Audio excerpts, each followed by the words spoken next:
understand what's going on in your department. This is an extraordinary memo, and I just want to make sure that I understand what your position is. The memo says that a lower rate, a 16.67 rate to be precise, would have offered greater energy security. That's a quote from the memo. I have it. This is in public. Anybody can read this. Mm-hmm. That would have offered greater energy security.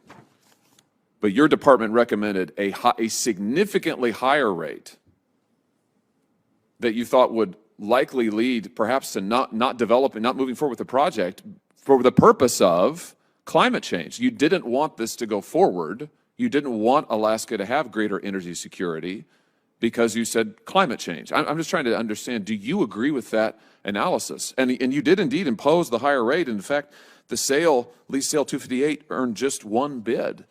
So it looked like the strategy worked. I just want to know, do you agree with that we should trade off energy security for this country in favor of a climate change agenda? Senator, what I can tell you is that the royalty rate for the leases was the most reasonable balance of environmental and economic factors for the public and was consistent with the IRA requirements.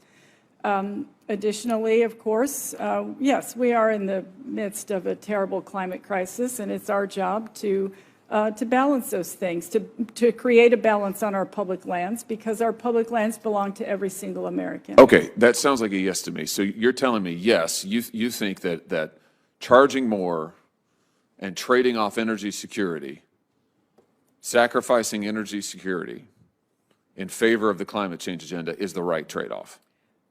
Senator, this royalty rate was consistent with the IRA requirement. Well, yeah, it's the highest. It's consistent in the sense that you couldn't charge more than that. I mean, the memo lays this out. You selected the highest possible tax, essentially, in order to discourage development, and you succeeded in it. What's amazing is the memo, and listen, kudos to the person who wrote the memo, because they're very honest. They say we could have energy security or we could have the climate change agenda. Energy security needs to be sacrificed. Let's go with climate change.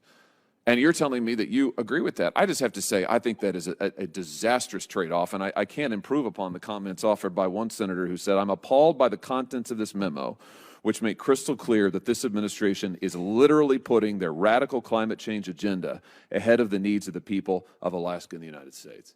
That was the chairman. Mm-hmm. He was absolutely right about that. Well said, Mr. Chairman.